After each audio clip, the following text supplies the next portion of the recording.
Hello friends, कैसे हैं आप लोग। उम्मीद करते हैं कि आप लोग अच्छे होंगे दोस्तों। तो हमने संविधान सभा के गठन के बारे में कुछ पढ़ लिया था और इसके आगे का नेक्स्ट टॉपिक हमारा था संविधान सभा के सदस्य प्रमुख तथ्य। ठीक है, संविधान सभा के जो सदस्य थे उनके बारे में कुछ प्रमुख तथ्यों को हम पढ़ लेते हैं। तो भारत विभाजन से पहले कितने सदस्य थे यदि पूछे तो 389 थे। भारत विभाजन से पहले इसमें कितने सदस्य थे तो 389 थे। और जुलाई 1946 में चुनाव हुआ था। कब हुआ था? जुलाई 1946 में। ब्रिटिश भारत 389 सदस्यों को दो भागों में बांटा गया, ब्रिटिश भारत से और दूसरे ब्रिटिश प्रांत से। ब्रिटिश भारत से और दूसरे ब्रिटिश प्रांत से।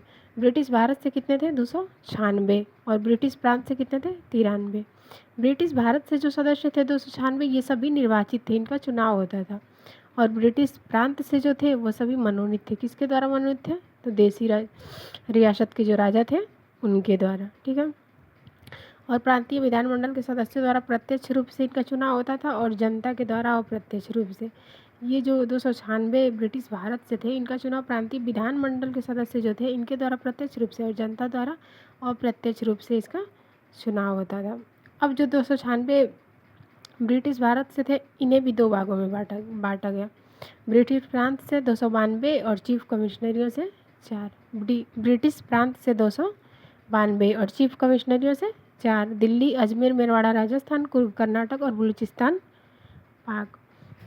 पाकिस्तान में बलूचिस्तान पड़ता है। कुर्ग कर्नाटक, अजमेर राजस्थान, दिल्ली। चीफ कमिश्नरियों से 4 थे और ब्रिटिश प्रांत से 292 थे।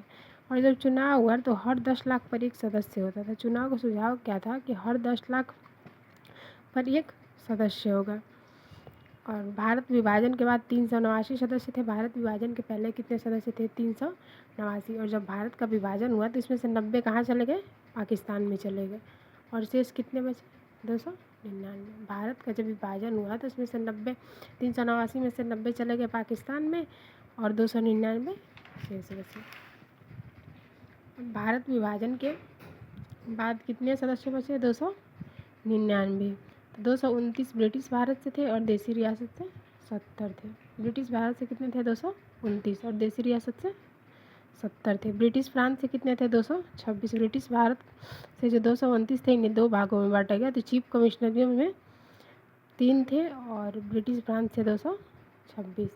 चीफ कमिश्नरियों से 3। दिल्ली, अजमेर, मेवाड़ राजस्थान, कुर्ग कर्नाटक और जो बलूचिस्तान पाक का हिस्सा था उसे हटा दिया गया। चीफ कमिश्नरियों से यहाँ के बाद 3 बचे। भारत विभाजन के बाद आइए इसमें देख लेते हैं कि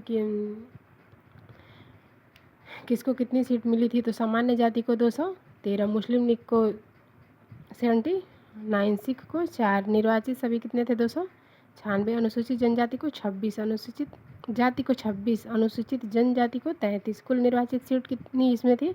तो 296। कांग्रेस को इसमें से कितनी सीट मिली थी यदि पूछे तो 208। मुस्लिम लीग को कितनी मिली थी?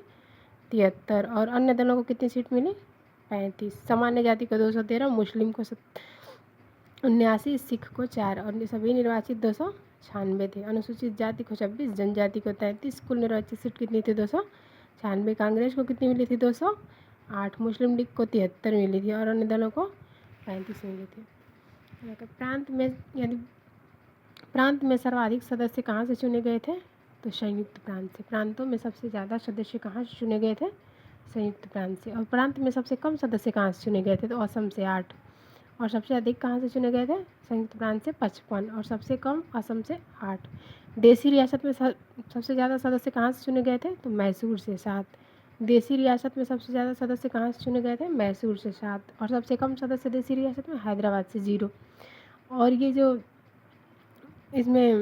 जो संविधान सभा का गठन होता है इसमें जो सब महिला सदस्यों की संख्या कितनी थी? 15 थी। इसमें महिला सदस्य कितनी थी? 15।